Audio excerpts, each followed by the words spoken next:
Dzień dobry. Od razu na początek. Good afternoon, ladies and gentlemen. Let me begin by giving some technical information. Those who have joined us on Zoom have access to interpretation if you click on the globe.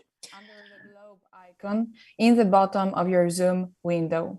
Nasza debata w języku polskim dostępna jest na Facebooku. Our debate can be followed on Twitter and on Facebook in Polish and in English on YouTube. Ladies and gentlemen, welcome to this webinar.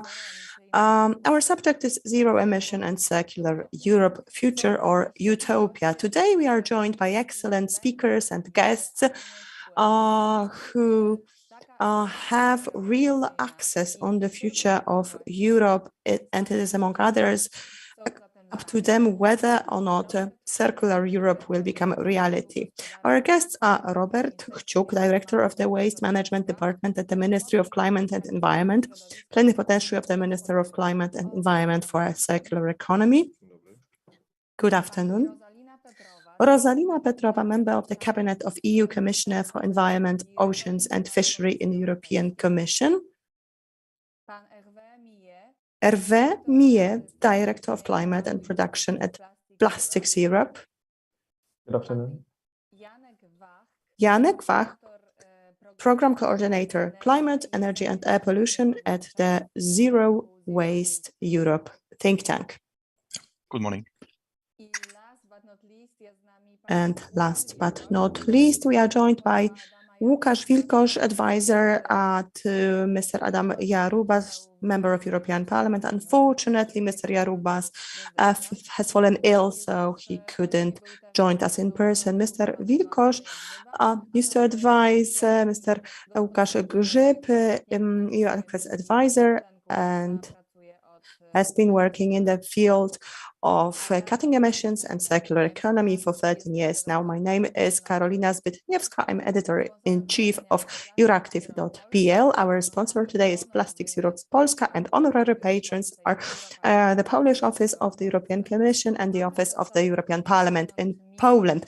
Ladies and gentlemen, we have 90 minutes for this discussion, and I do hope that our guests will also use this opportunity and ask each other questions, so that I'm not the only person asking questions. But now, without further ado, I would begin by asking Mr. Robert Chook the following thing. Director, what needs to change for circular economy solutions to be more widely applied in manufacturing? Good afternoon, ladies and gentlemen. Before I answer your question and tell you what needs to change, we need to ask another question. Does it have to change? Circular economy is the only way that can allow us to achieve what we need to achieve until a specific moment in time. So this is the only way for Poland if Poland wants to reach the following specific levels of recycling and development. Let me just remind you that by 2025 we should reach level of 50, and then should increase even more. So for this reason, Poland has presented a waste package. It is a legislative package which implements 6 EU directives. So these addresses such issues as extended manufacturer responsibility, reduction in the use of plastics in production, etc. So we are already on the way, on the journey towards a circular economy. This destination has been set out because this is the only way we should go in order to reach the goals we want to reach. And on top of that, we need to talk about the most important thing, which is how to reduce the production of waste. So circular economy, by definition, is based on the assumption that we should reduce the amount of waste being produced. And if waste cannot be avoided, then in the second step, you need to find ways to recycle the waste.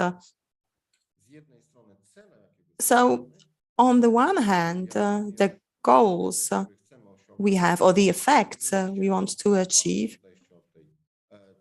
can only be achieved if we abandon the outdated linear economy and move towards circular economy. So yeah, that's the only way. Thank you very much, Director. I feel that you're an optimist. And now I would like to ask my next question to Mr. Wilkosz. Mr. Wilkosz, so what are some problems, if any, with the European circular economy? What could be improved, if anything, and why is it so difficult to achieve a circular economy? Good afternoon, ladies and gentlemen. Honestly, I don't believe that circular economy is not developing fast enough, at least not in Europe. Is it difficult to close this circle? We don't know yet. This is something we still need to find out.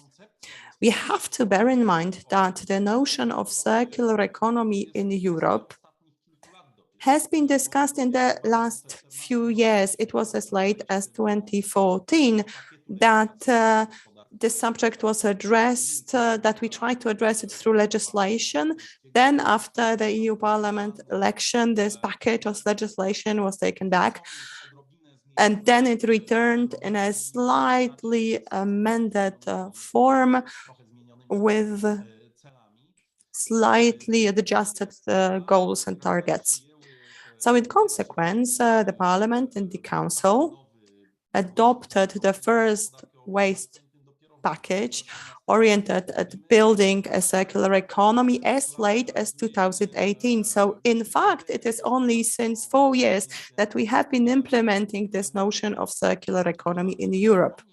It is also worth reminding that as much as the amended Waste Directive of 2018 truly focuses on the recycling and truly emphasizes the binding application of certain treatments of waste.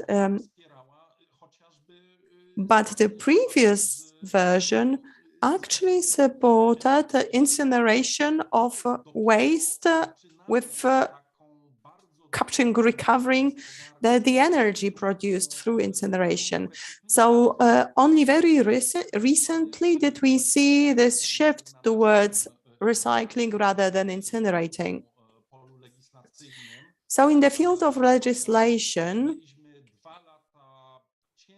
it's a very short time. We spent 2 years working very hard on waste package. In 2018, it was finally adopted and certain directions were set out. And then the Single-Use Plastics Directive was proposed. And in certain areas, I have to say that this directive totally opposed or went in a totally opposed direction to the goals we adopted in 2018. So it was very surprising. Of course, the goal of the Single-Use Plastics Directive was very noble. Of course, it's important to reduce the amount of plastic waste we see on our beaches and other places in the natural environment.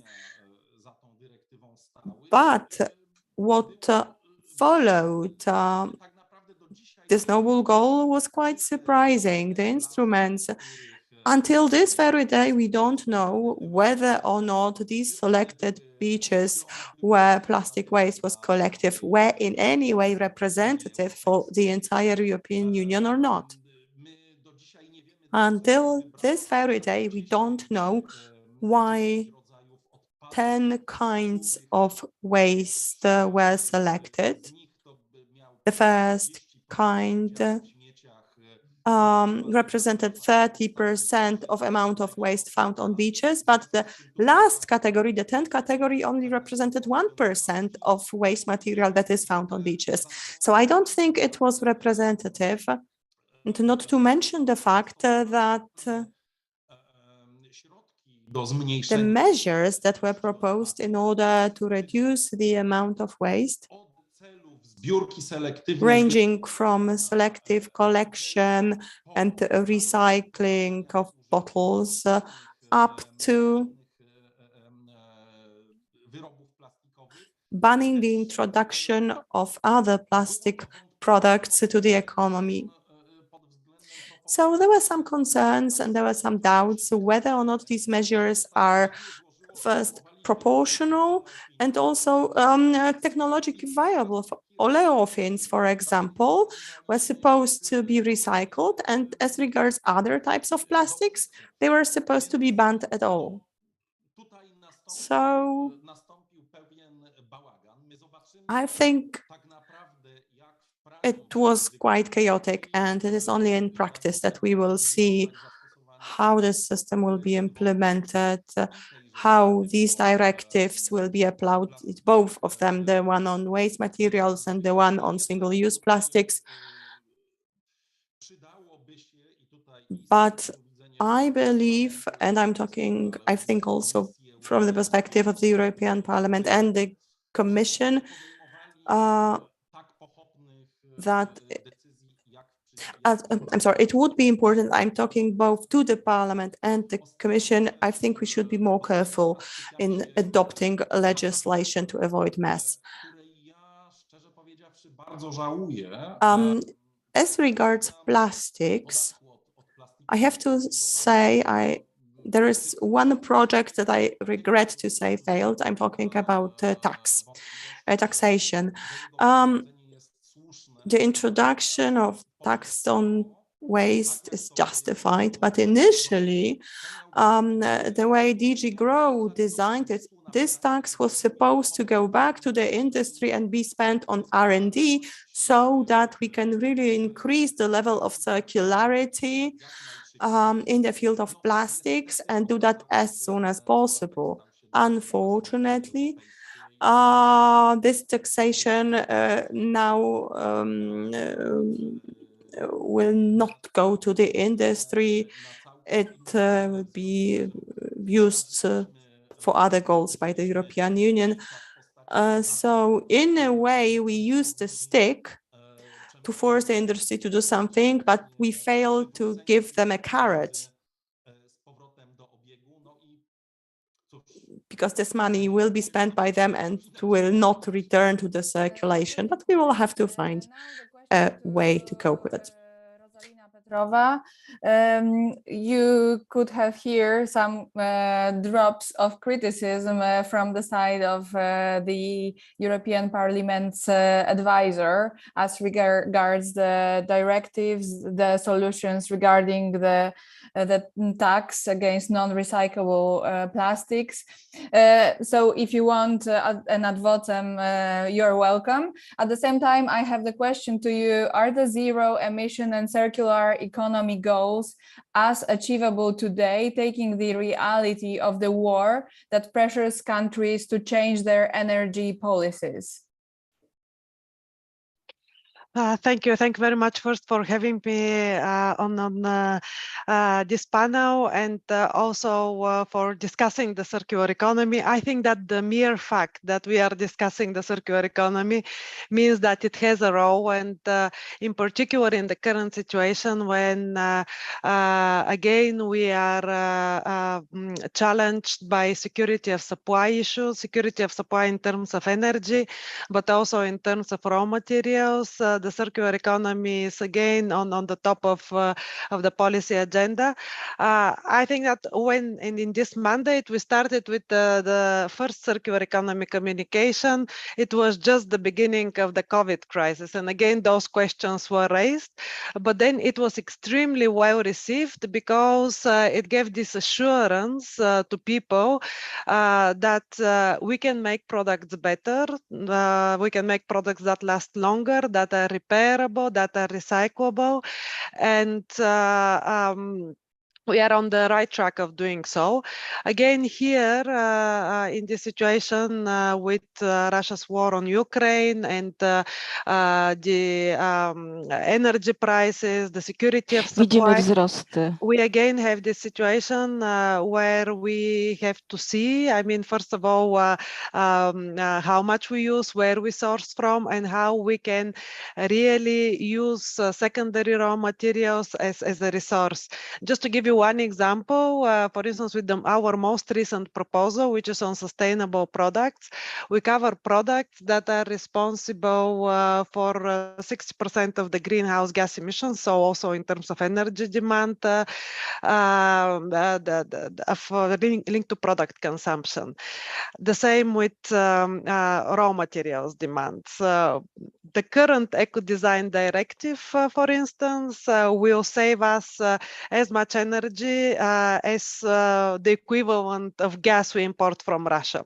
So the circular economy and using resources more efficiently is really the response to this. Of course, there are immediate urgencies that have to be addressed in terms of energy supply. So we may see in the short term some adjustments that are needed, but it's understood by everybody that our long-term agenda is the Green Deal agenda, more resource efficiency, more energy efficiency. First of all, of course, like for waste, the first priorities is prevention, as Mr. Chook already said. The same is for energy. It's the savings and actually using resources more efficiently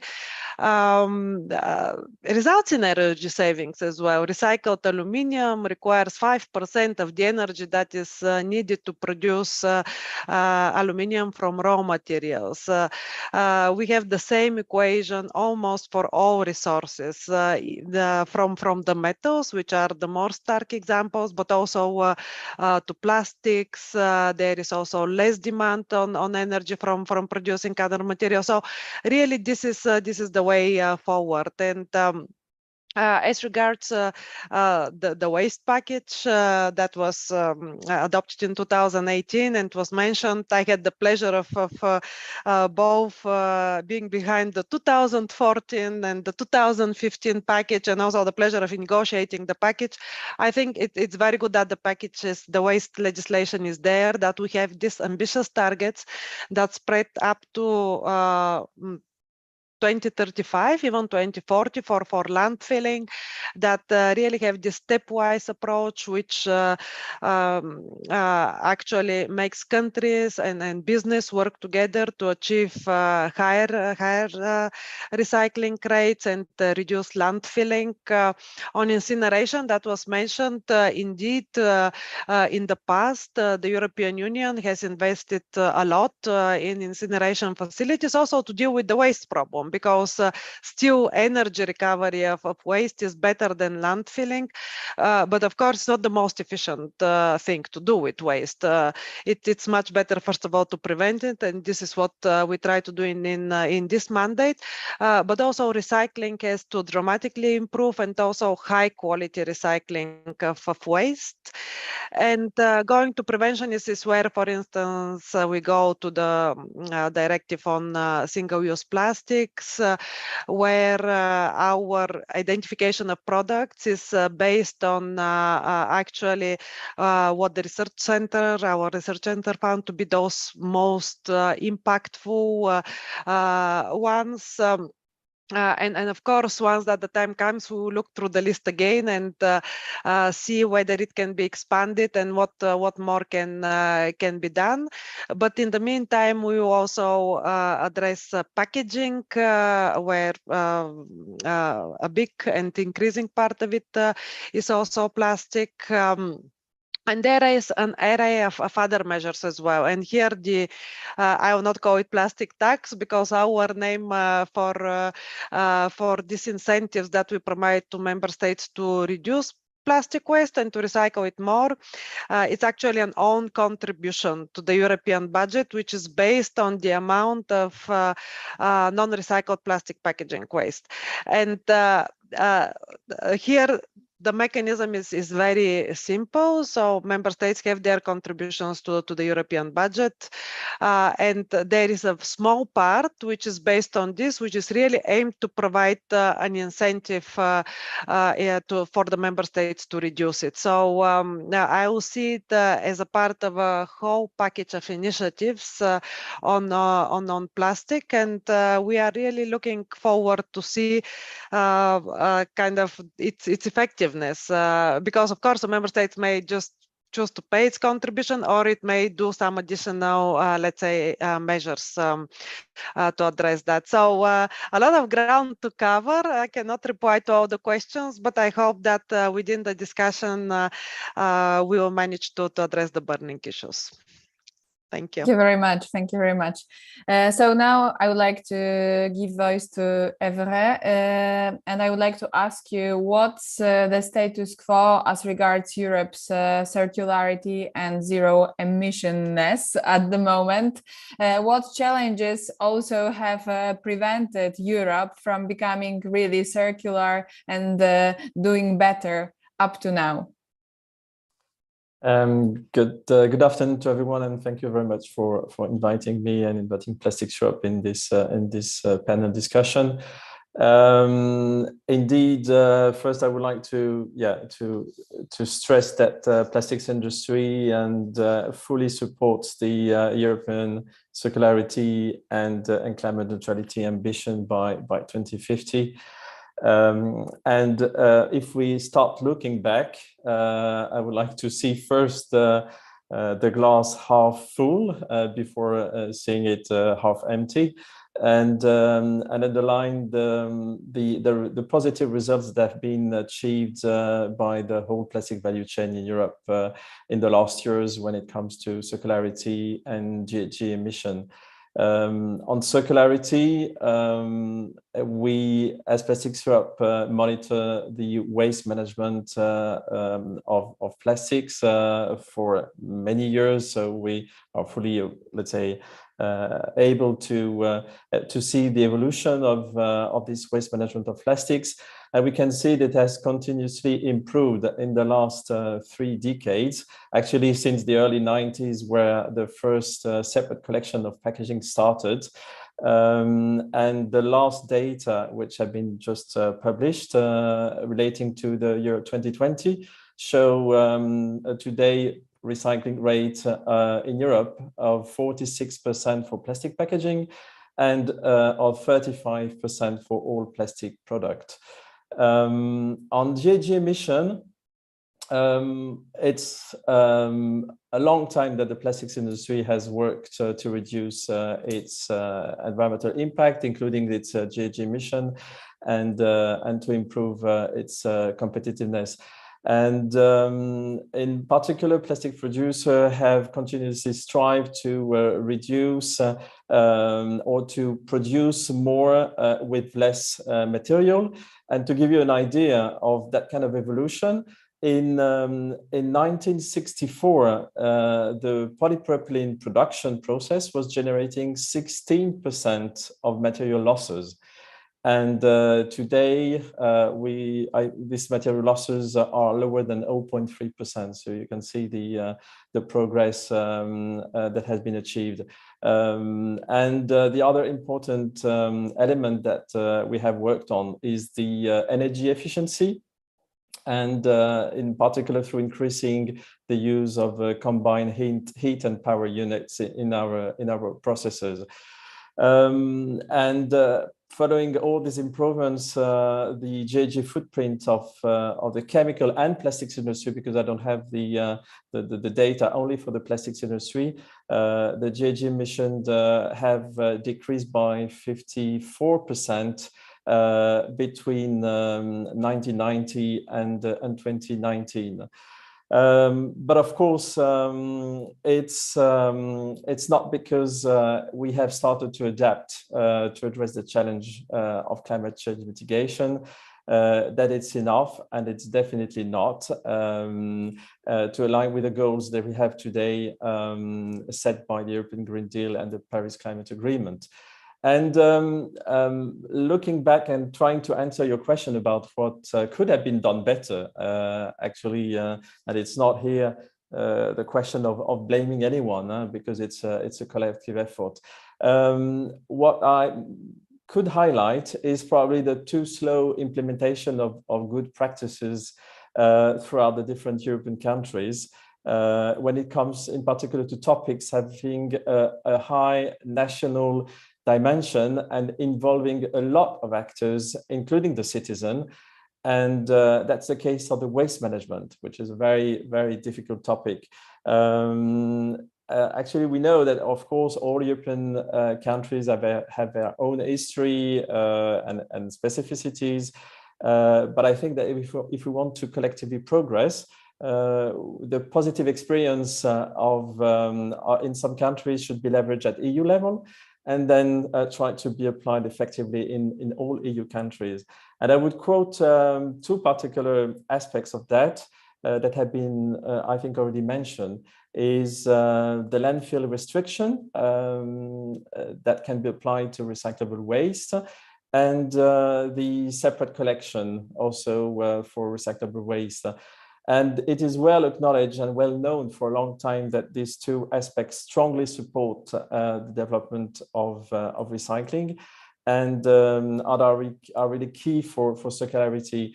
And Plastics Europe has called for a long time for the landfill restriction and for the separate collection of plastic waste. And even if the progress has been made in Europe, definitely, and that now the EU legislation drives into that direction and has set some targets, it has taken a very long, and it still takes very long before these measures are fully implemented in Europe. So I think it shows how important it's for all us to collaborate and to push all in the same direction and as quickly as possible to address the huge and urgent climate challenge that we all have to address. Thank you very much also for pointing at this particular challenge related to the waste management, and mentioning also that the EU could offer its leverage for the member states.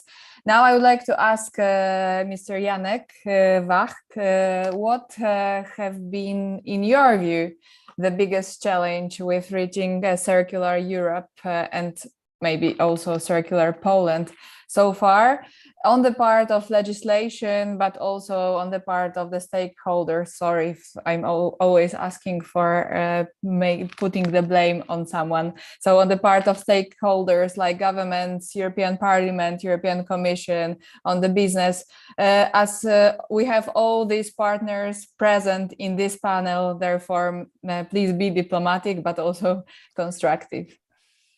Well, thank you. I have maybe 5 very short key points on the issue of challenges and maybe some of the solutions. So I would say that the number one issue what we have is the growing waste generation, which well, it simply keeps going up. Just to give you a figure, in 2021 we produced roughly 4 kilos more of waste than in 2019, and even about 40 kilos more than in 1995. And this issue links directly to the fact that EU is and many of the, I mean, many of the member states, it's very linear economy. We talk about only about 12% of products are recycled into or reinjected into the economy. So it's actually very low rate. Most of it is still simply disappearing. And the issue with this is that what's the reason for that is that we still try very much on production and consumption of single-use products, and many of them being hard to recycle, meaning that it's currently very difficult to recycle them. But it doesn't mean that they are not all of them are non-recyclable, as sometimes are claimed. And this brings me to the second point, second issue is, and what is, I would say, particularly problematic is that half of our waste, or actually roughly a bit more than half of our particularly municipal waste, ends up in mixed waste, or sometimes called residual waste. So it's the kind of waste which is not separately collected for the reasons that either it's not targeted by the current separate collection schemes, or it ends up by mistake in this mixed waste.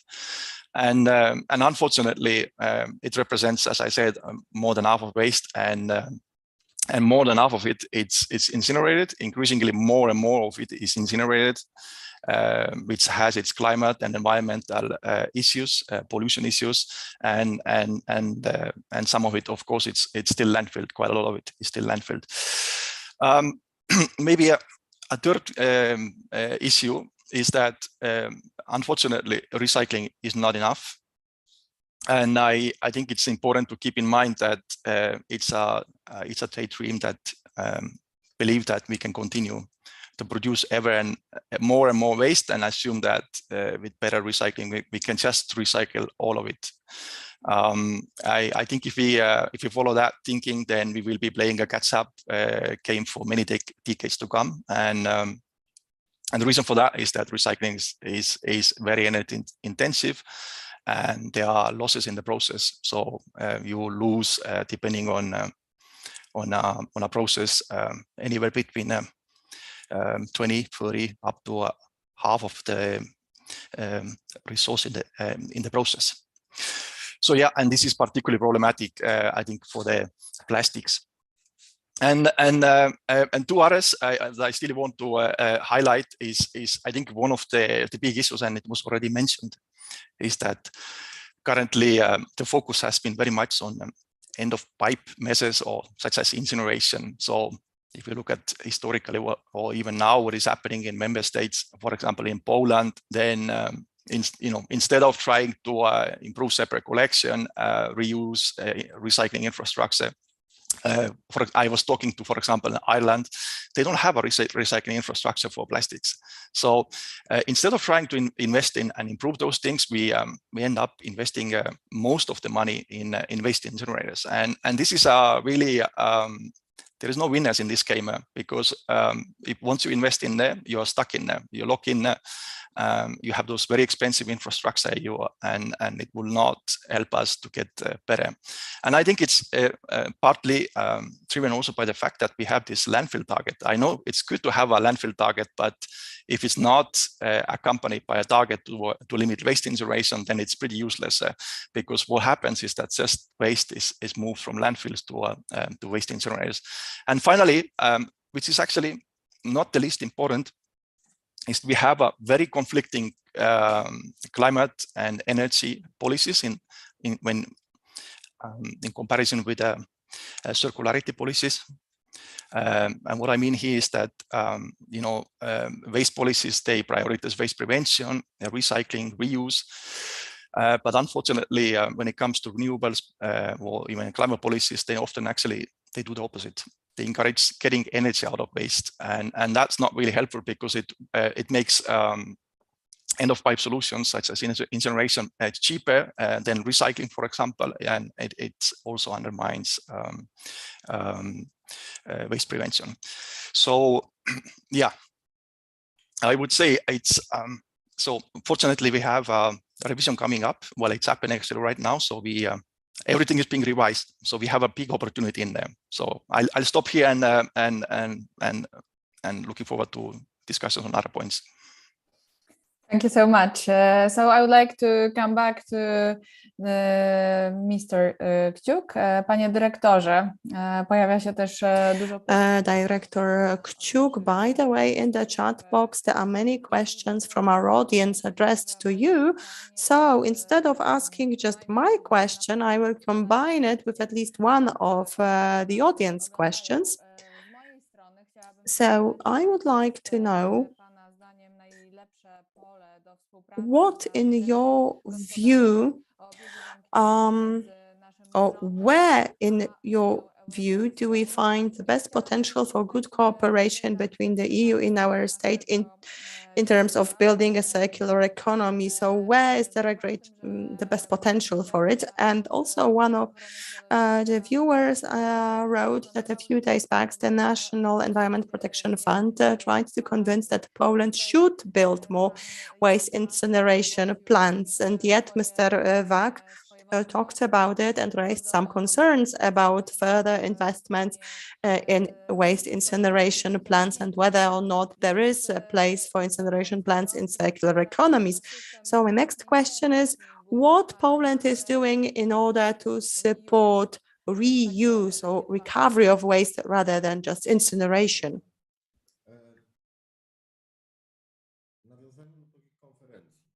Well, first, let me address that conference. You mentioned, ladies and gentlemen, we all know very well that ultimately, even in a circular economy, some portion of the waste will have to be processed in a thermal process, incinerated. We are all familiar with the methods, of course, and obviously, the priority is to reduce the amount of waste we generate, and then we should reuse it, recycle. But ultimately, hopefully a small portion of the waste will have to be incinerated.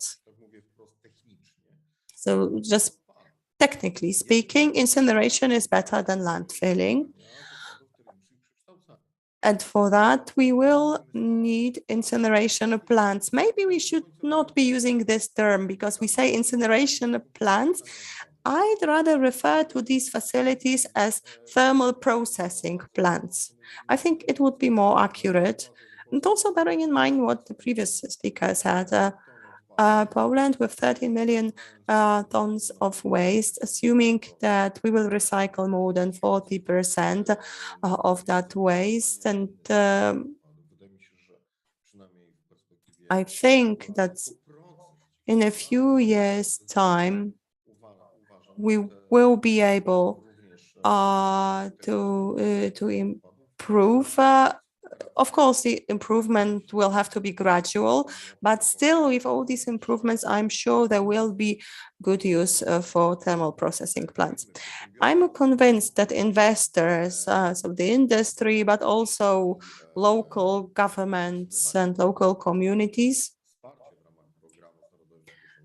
with the right support from the National Environmental Protection Funds, will implement the business plans which they have created based on a very thorough analysis of all the factors, including the financial factors. And I'm convinced that this is going to be the case, and this is how we will reach improvement. But in referring to part one of your question, you asked about the possible cooperation with the European Union.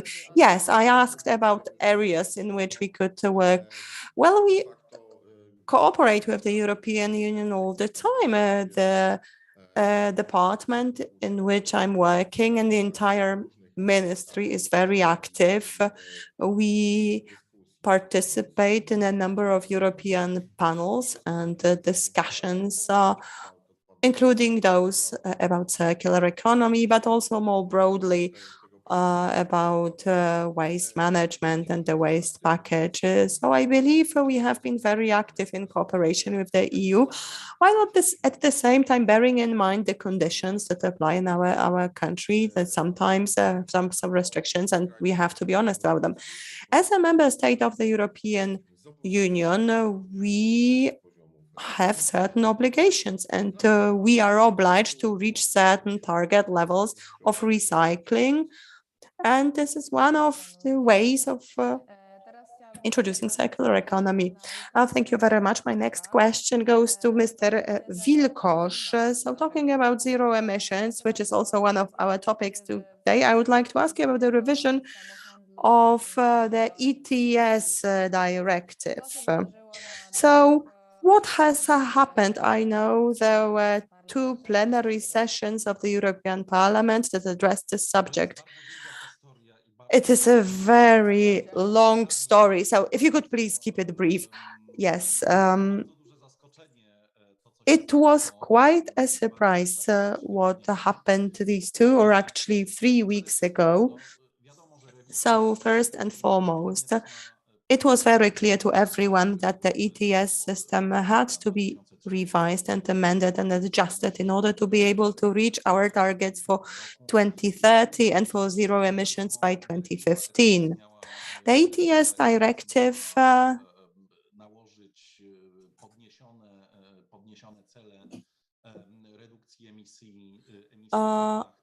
was supposed to raise the targets for cutting emissions to 61%, but the Commission, the Committee for Environment, adopted a more ambitious stance and raised it to as much as 69% without having a parliamentary majority for this.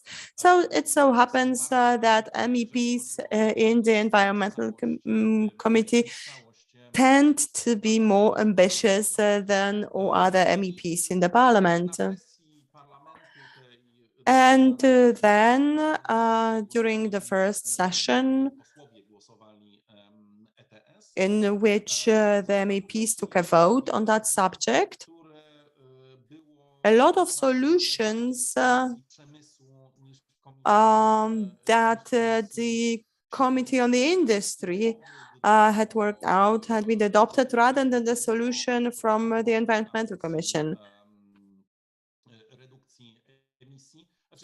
So the return to the initial levels of reduction, well, it was slightly increased to 63 rather than 61, because initially it was supposed to be 61. But in order to reduce this shock level on the market and in order not to remove 120 million DCTS rights from the market, it has been reduced. It will still be taken out of the market, but in a longer period of time, over a period of 3 years. The parliamentary majority rejected the ETS report because in the proposal, the free rights for and the CBAM was supposed to be eliminated, and the environmental MEPs were again very ambitious in saying that between 2025 and 2030, this possibility should be struck.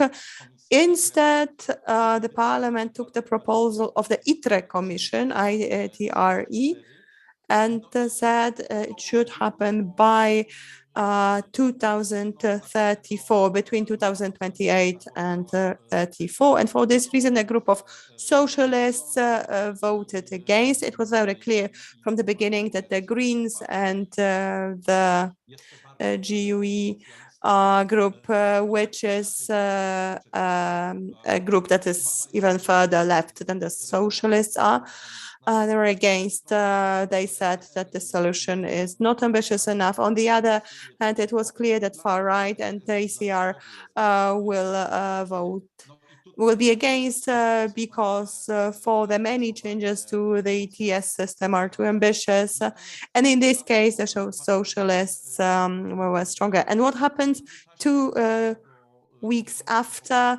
Well, meanwhile, 2 largest parliamentary groups, EPP, the Socialists, and Renew, reached a compromise on striking the free rides on the trajectory from 2027 to 2032. And it will happen at a slightly slower rate in the beginning and then accelerate. And then socialists voted in favor.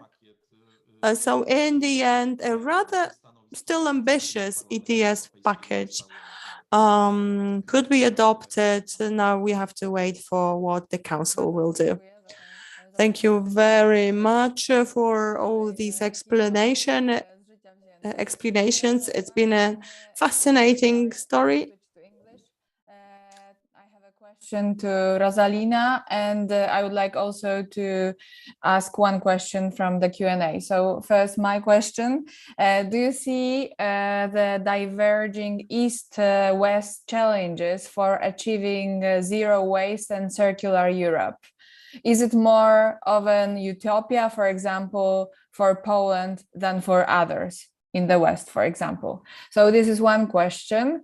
And the Q&A question. Can we ban the transboundary shipment of plastic waste and waste from incineration plants, such as dust and slag? Shouldn't waste in circular economy be managed on the spot? Great questions. And actually, although it may not seem quite linked, and I think actually someone from the audience also asked the question about the different performance of member states. So, so I think that as regards we can talk about east-west, also south-north. So there are many divides in the EU, that many lines that could be drawn, but there are also many things in common. Because first of all, one cannot say that, for instance, some countries with developed recycling infrastructure, which has been developed for decades in many cases, we also have to look at the starting points, are as such much better performance, because then what we look at also, and this was a question also that was raised by a number of colleagues on this panel, was waste generation.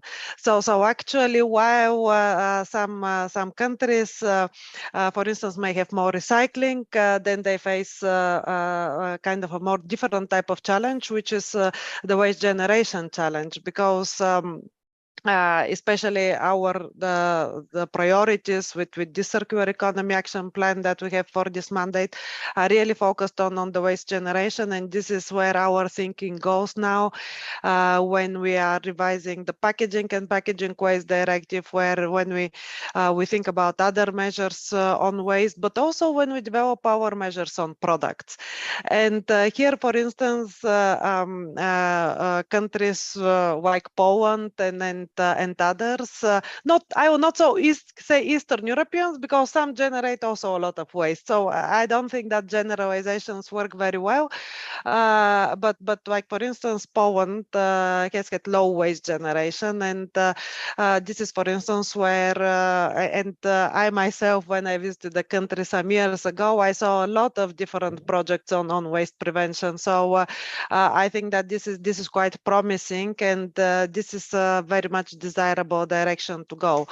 As regards recycling, there is indeed but development is needed, and that's why we have this gradually increasing targets on recycling every 5 years.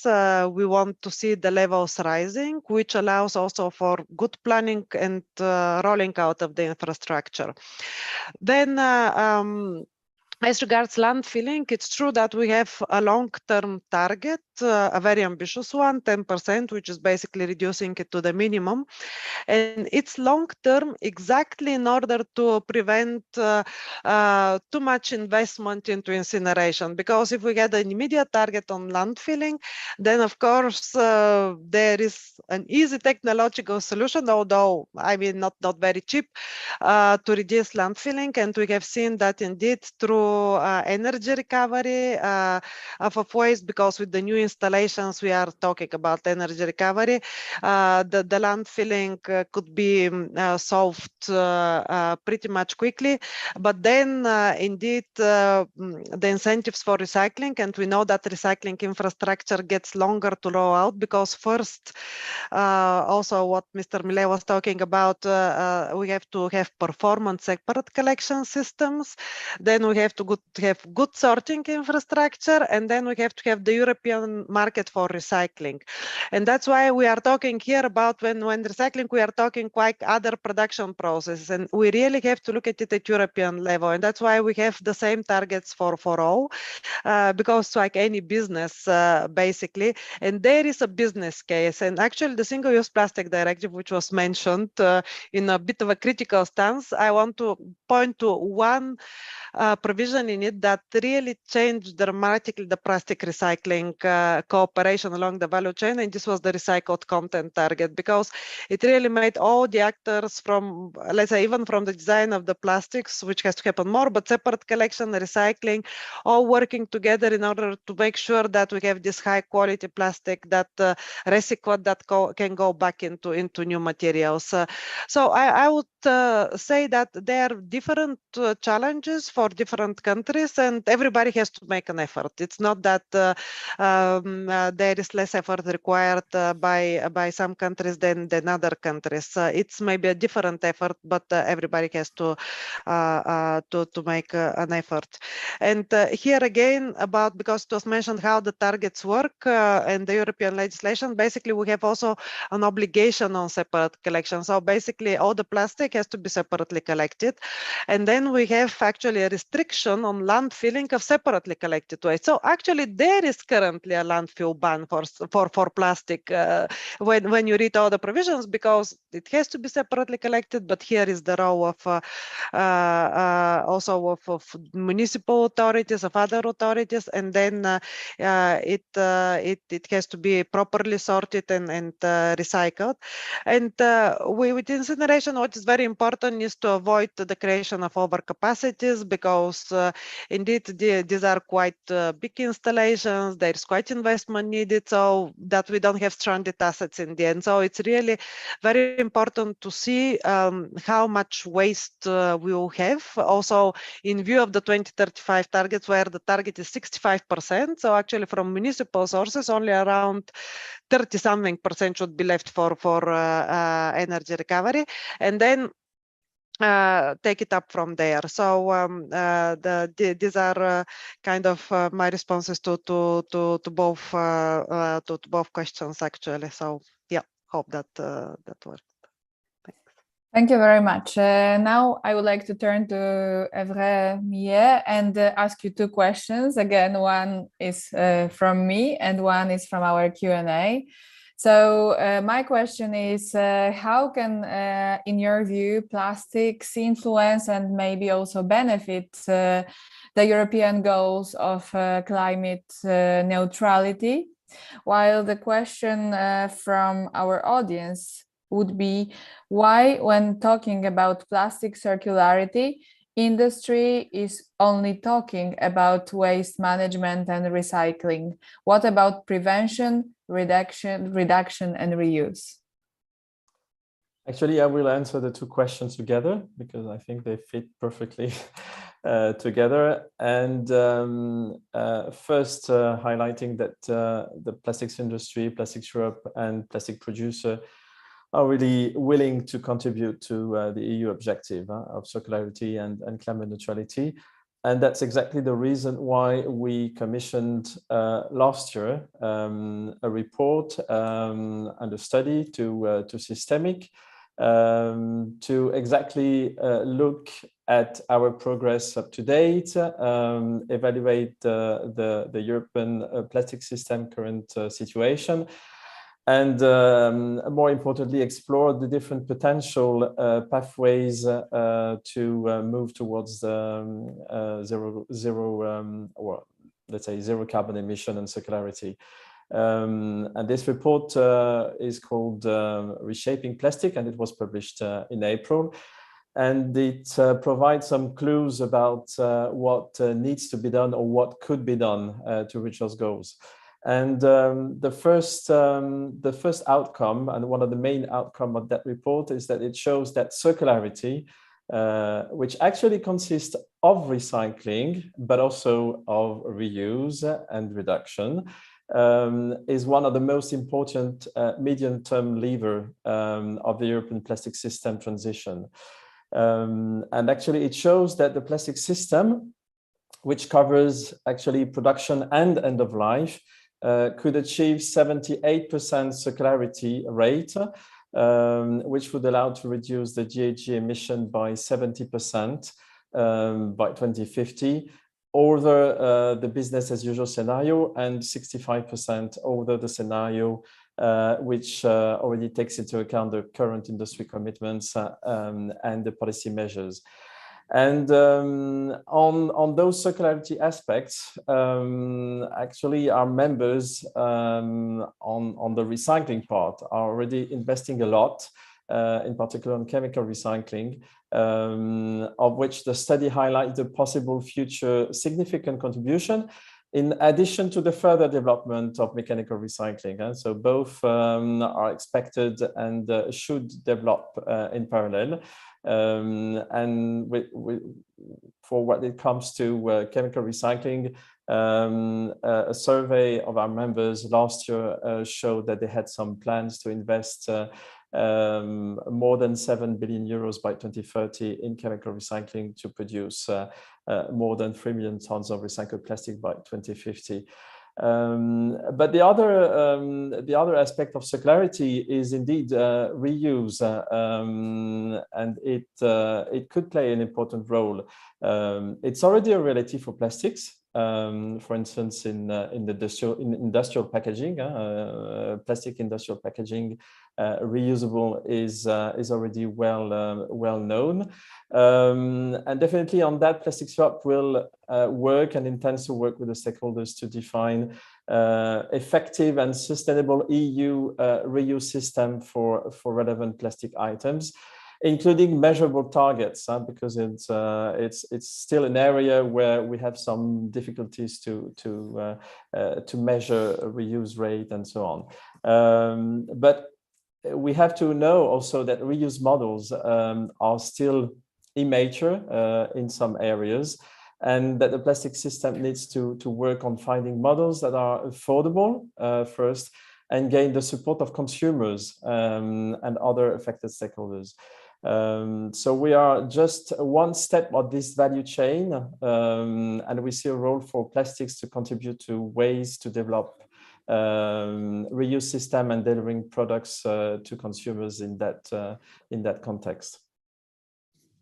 Thank you very much. Very optimistic, and we hope it will all happen as soon as possible. Now I would like to give the floor to Janek, and I would like to ask you, we already discussed it before our panel.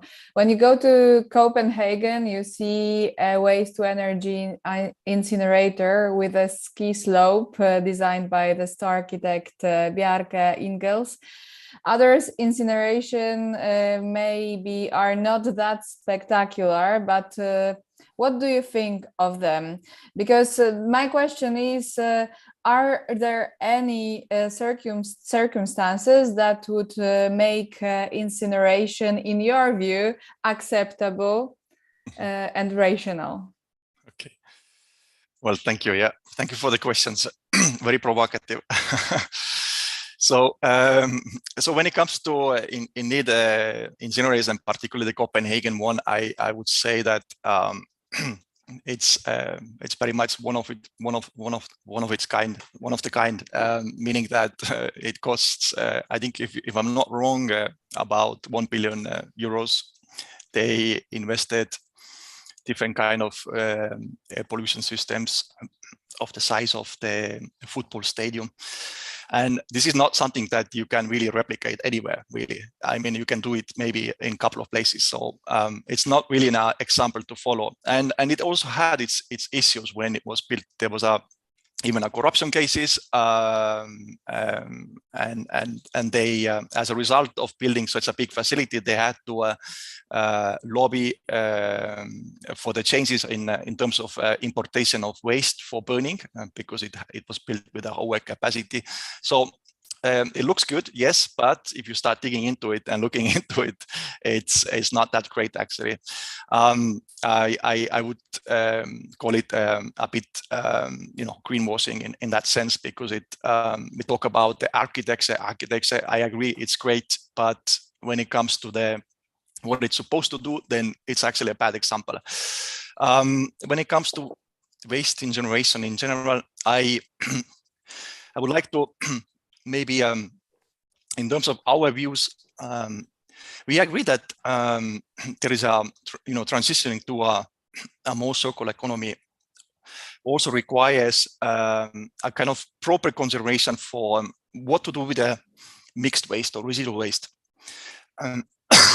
Sorry for that. And I would like to highlight that often it's the battle over the narrative how to call this waste. Now since 2018 we call it residual waste, and what it actually really is a mixed waste, meaning that it's not separately collected. Some of it indeed is non-recyclable.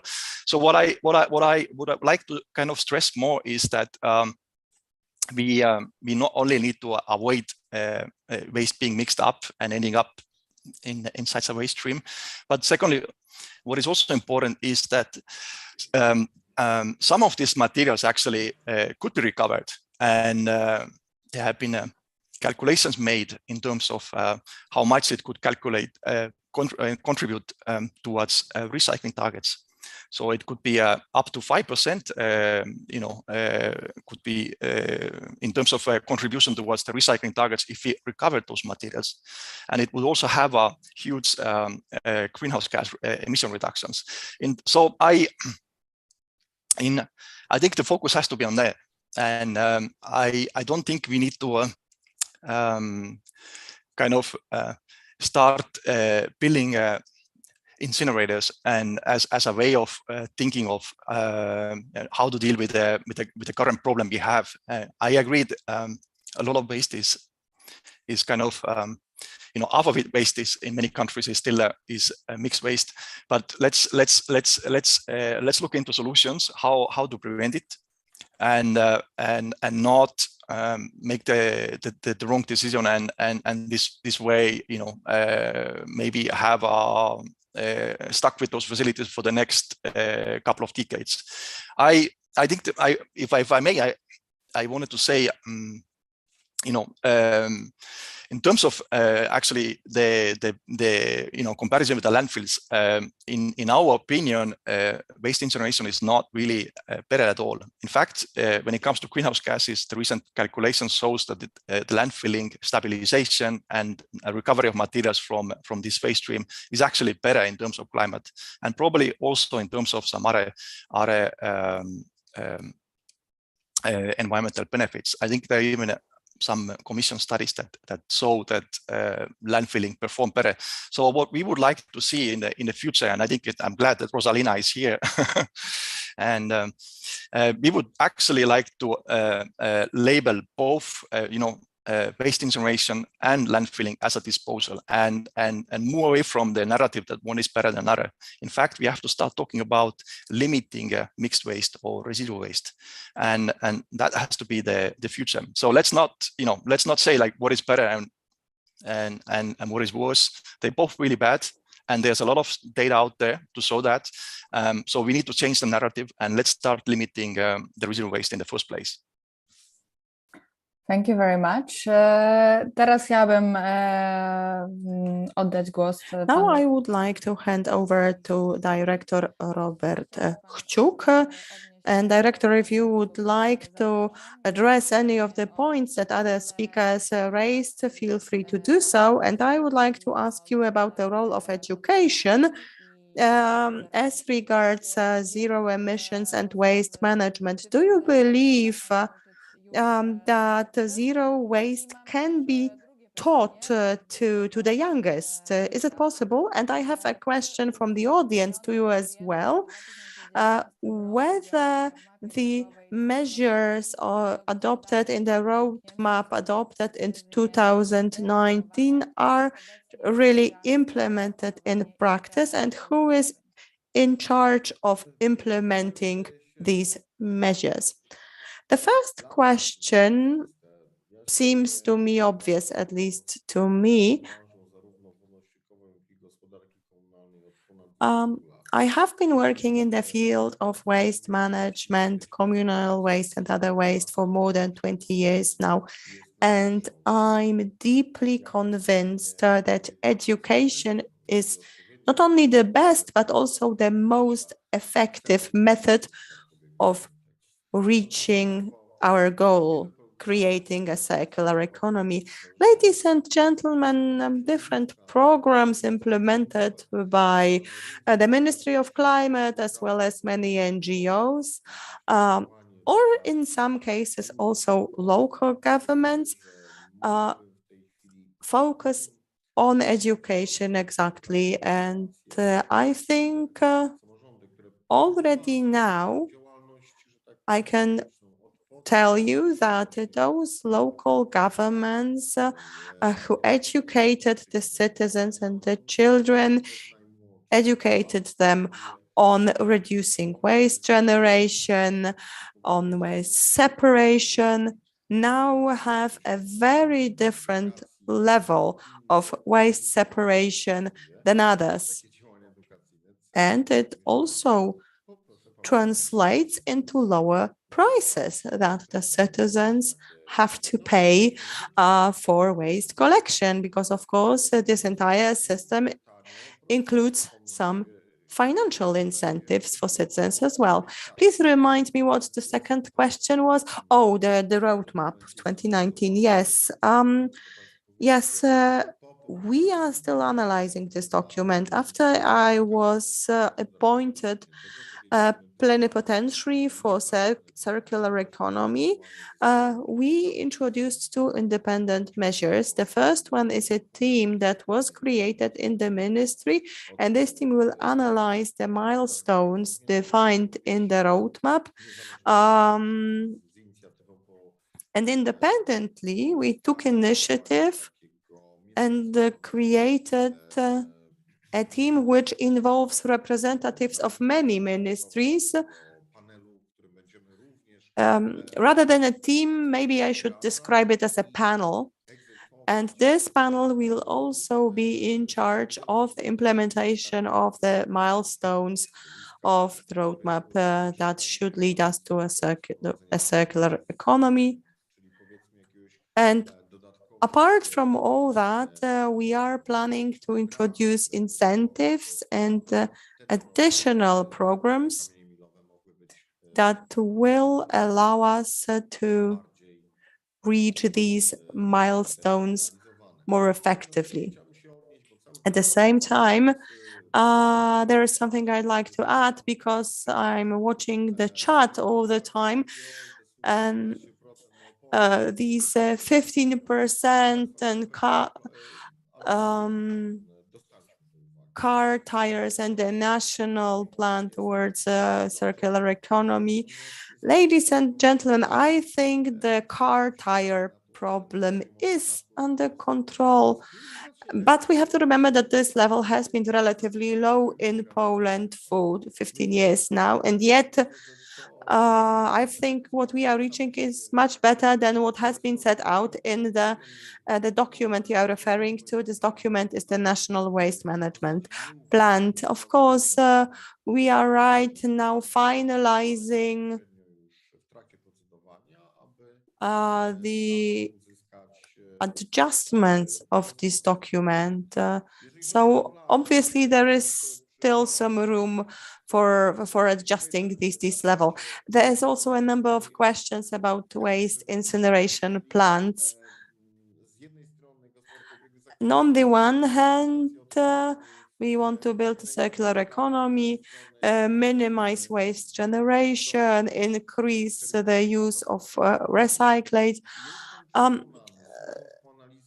Ladies and gentlemen, looking at the analysis and studies of the waste management system and waste production in Poland as it is very clear to us that we have to improve the situation and we have to reach the milestones that have been defined. But Another thing that is clear is that we won't be able to do it overnight. And all changes to the existing system has to be based on studies and analysis and calculations. I can't imagine that we built a waste incineration plan that and don't have resource, that don't have waste material to incinerate in it. So thank you. Thank you for addressing the questions from the chat as well. I would like to address Mr. Łukasz Wilkosz now. You mentioned CBAM in your previous answer. So apart from abandoning the free allowances, can you comment on it some more? How about plastics and how about chemicals? Yes, the CBAM, the border mechanism. This is a mechanism that is supposed to create an equal playing field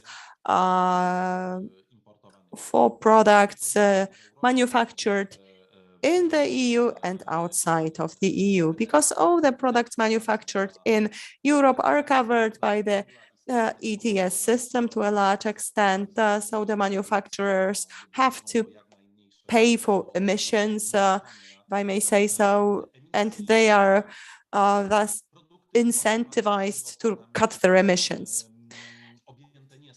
This, however, does not apply to products that are imported from non-European countries. For this reason, the European Union decided to introduce a sort of border tax, the CBAM mechanism, to compensate for this difference. There is another point here. The CBAM mechanism protects our market, but not exporters. So if we have a European company that manufactures goods to be exported abroad, so if they lose the free allowances, and despite the fact that in terms of emissions, their products will be cleaner than non-EU products, on third markets, their products will still be more expensive than those manufactured by non-EU companies that do not have to carry the costs of the ETS system. For this reason, the Parliament decided that free allowances should be granted to export companies, to exporters, in order to encourage the European Commission to address this problem. So this is number one. We have been talking a lot about plastics and chemicals as well. Plastics and chemicals are not covered by the carbon border adjustment mechanism. The European Commission decided not to do it, claiming, and this is perhaps justified, but they said that it would be too complicated at the present stage because the value chain is too complicated and it would be very hard to calculate the CBAM for plastics and chemicals. The European Parliament then decided that perhaps it would be worthwhile to include chemicals, organic chemical products and plastics in the mechanism. However, it was decided that if in the transitional period it turns out to be too complicated, as the Commission had said, then the Commission would have the right to take plastics and chemicals out of the mechanism. I actually have one question to Hervé Millet from Plastics Europe. Your organization sent to the European Parliament a statement listing conditions that you would like to see for you in CBAM. And you said that if for example, indirect emissions, and this problem is solved. And by the way, the Parliament decided to include indirect emissions to its report. You also mentioned that a reasonable principle for export should be introduced, and also a reasonable trajectory for eliminating the allowances. And my question to you is, do you believe that these conditions have been met? Or do you think that in the end the Commission will have to say, well, you will not be included, your organization will not be included in the system, which probably would then help to cut your carbon emissions?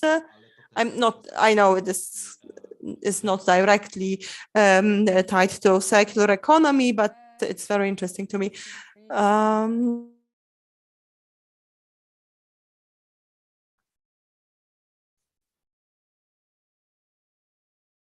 Should I answer?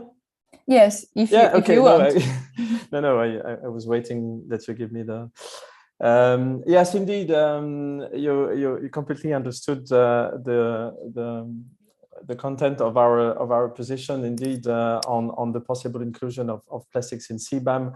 And that's true that a number of them, if not all of them, at least in nature, probably maybe not in extent, but in nature, have been proposed by the European Parliament. So inclusion of indirect emission, inclusion of downstream products, as well as this export. Let's say export mechanism to protect the European industry from on the export market, as well as this transition phase of let's say allowing our industry to keep for a certain time these free allowances.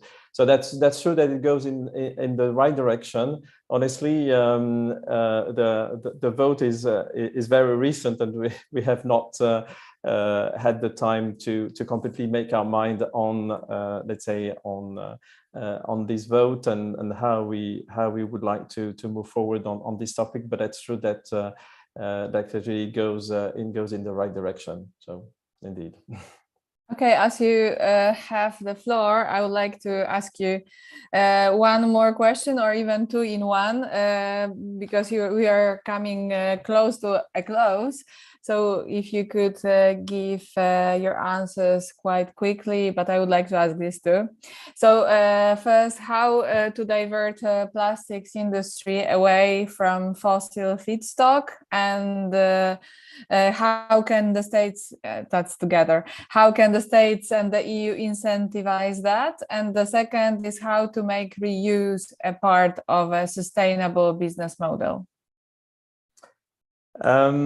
Yes, it's a key question, so difficult to answer in very shortly, because you know, carbon is really at the core of the plastics industry, yeah, as a feedstock for our product, and as well as an energy provider for our process.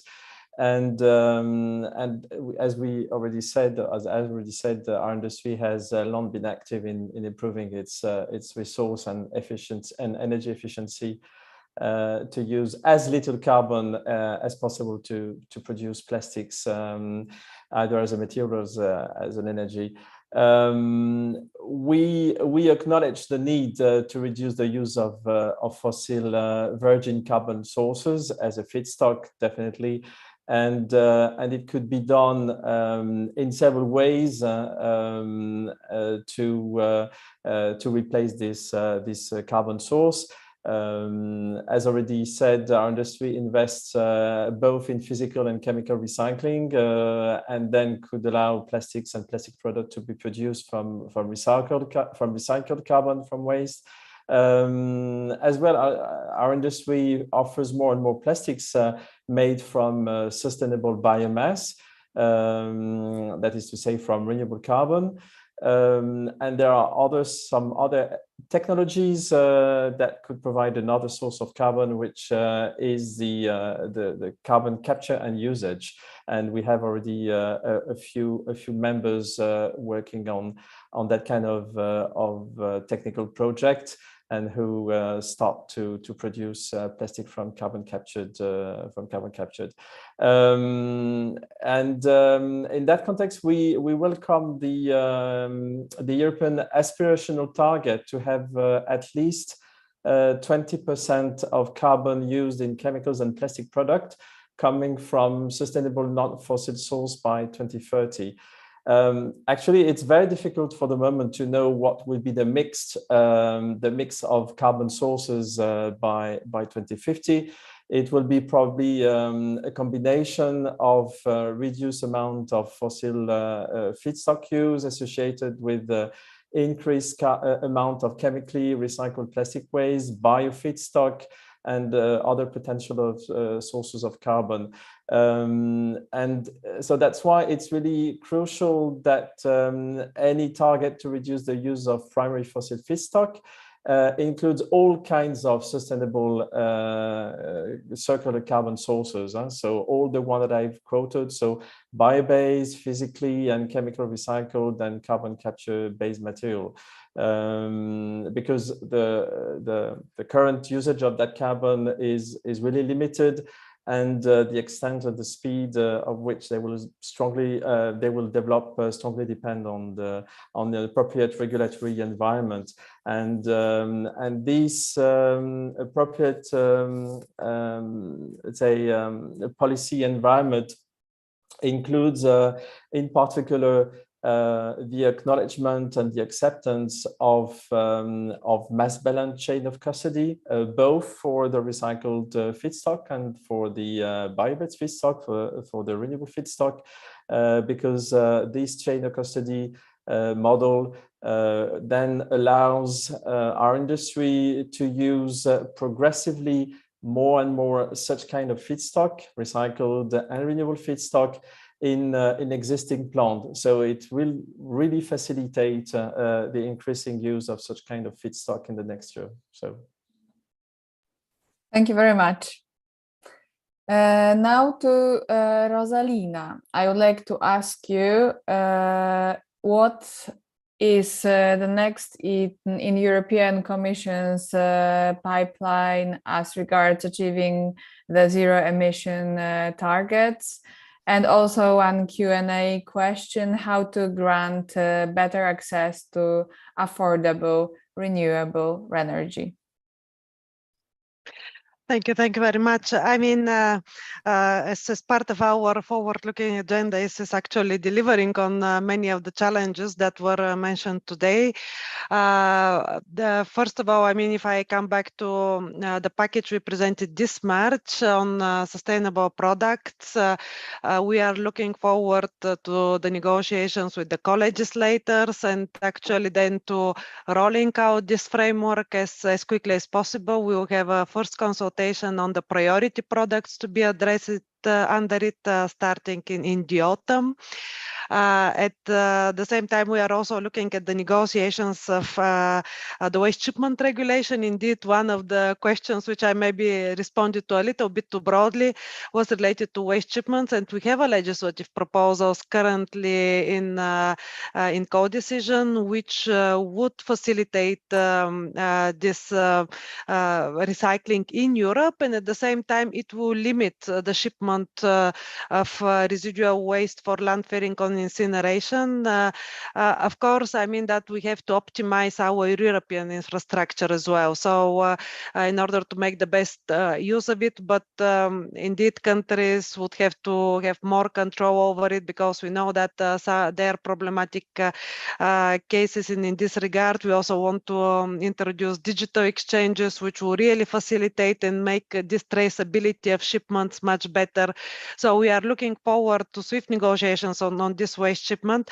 As regards, let's say, shipments for recycling of high value material, I think we have to keep the European perspective and even beyond, going beyond that, but making sure that the waste does not cause problems.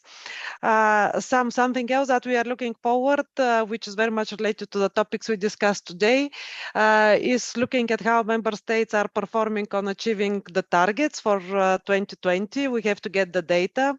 And here, when you talked about challenges and divides, I just looked at the data and we see that, for instance, in the top 10, there are two so-called Eastern European countries already in the top 10.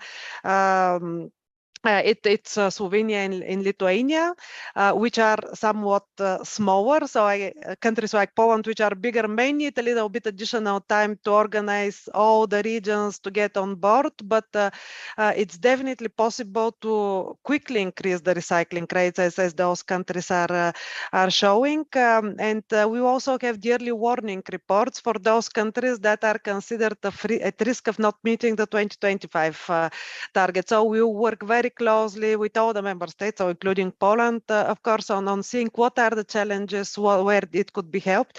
We are also working on the review of the packaging and packaging waste directive. And here is, for instance, where our focus is really waste prevention, recycled content, and making sure that indeed we incentivize first higher recycling rates, reuse, and also use of recyclate. So these are key elements. We are also looking for advancing as quickly as possible negotiations on batteries, working on end-of-life vehicles and vehicles where, again, plastic is an important element. And really, we have like 1 year more to present those legislative proposals and then to work with the co-legislators to make them happen. At the same time, really focus on this implementation on the ground, which is super important for actually making the difference. So in a nutshell, that's it. Thank you very much for this nutshell. And now I will switch to Polish for a moment.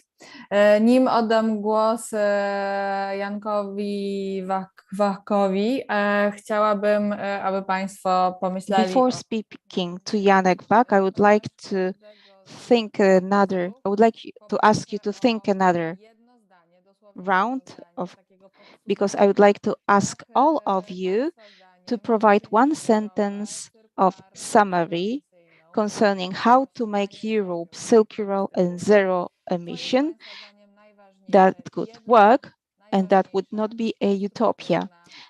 I would like to ask you for one constructive, important recommendation.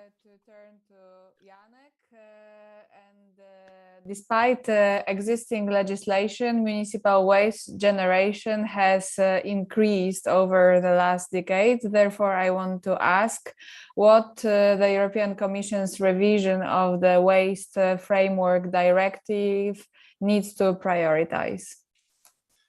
Thanks a lot. This is a really important question, and indeed, the Commission is currently working on reviewing the Waste Framework Directive, which is the kind of the mother directive for all the smaller directives, and it's a really important one.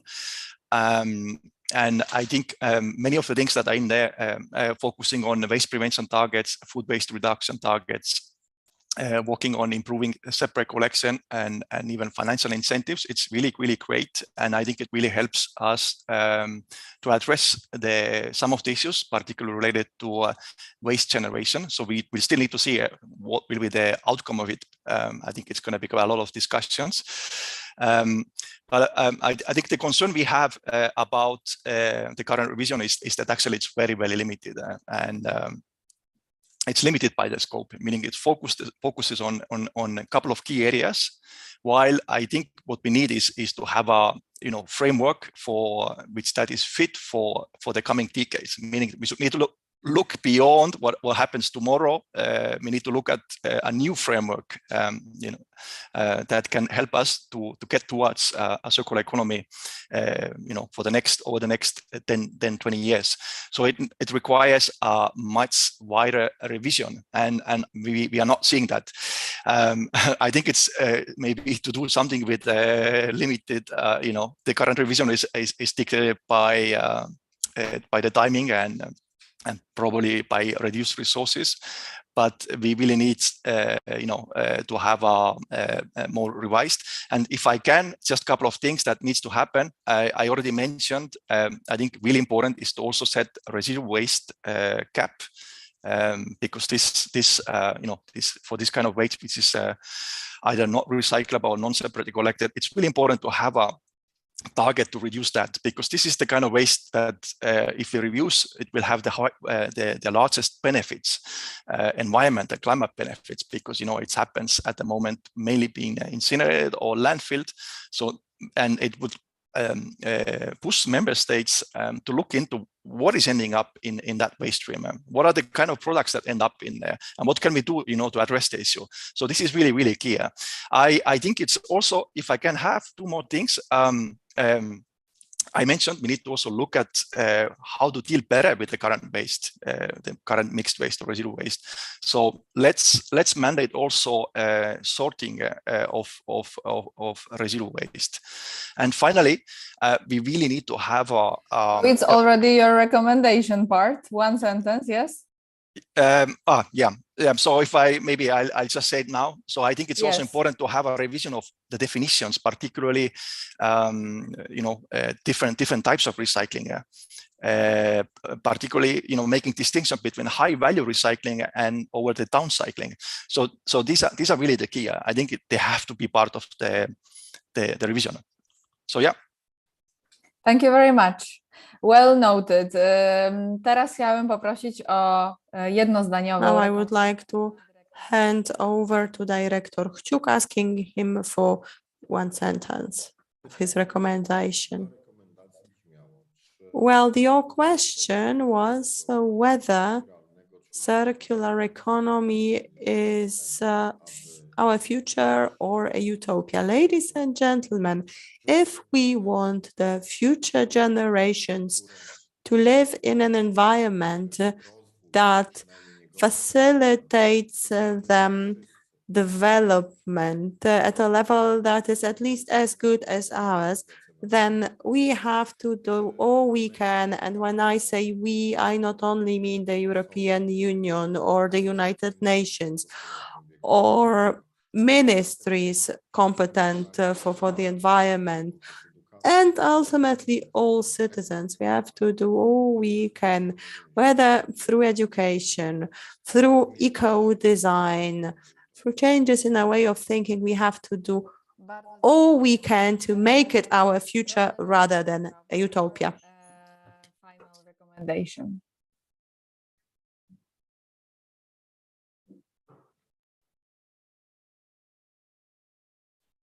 Sorry, is it over to me? Yes, one sentence recommendation close. So I think that a circular economy for a cleaner and also more competitive Europe is really at hand, and let's make it happen together.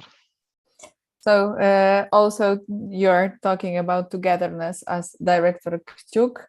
So already two persons together recommending the same concrete, quite concrete solution.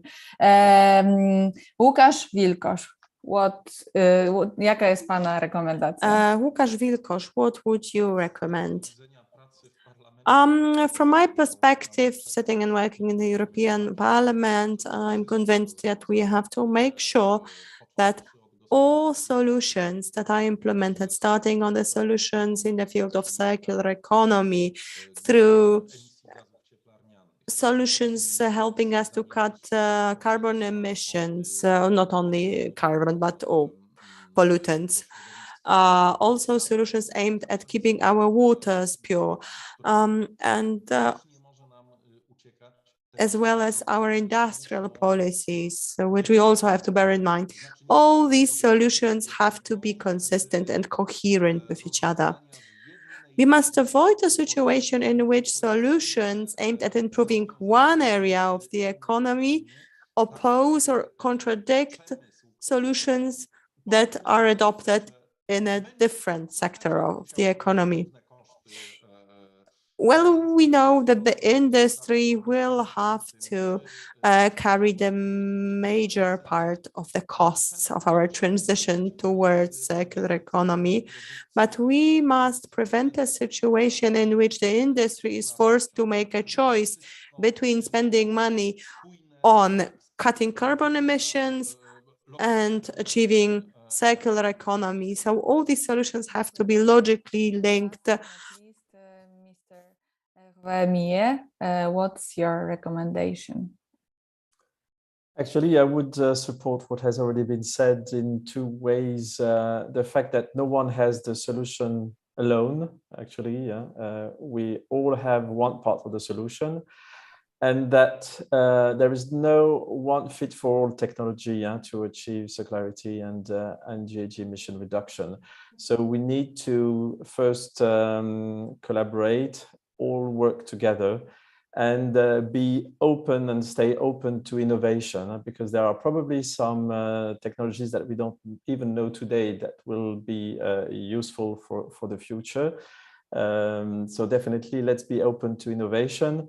And finally, I would also encourage to safeguard the EU single market.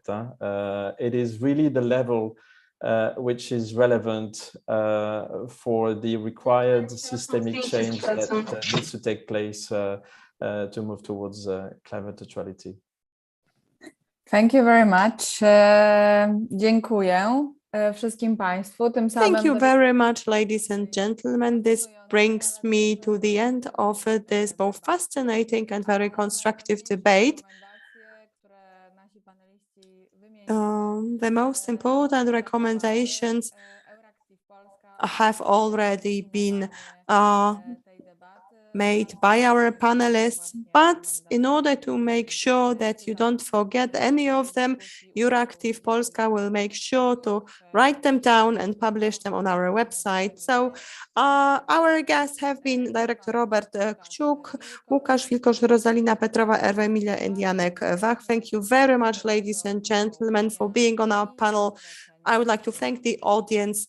Have a nice afternoon and see you soon. Thank you. Thank you. Dziękuję bardzo. Thank you very much.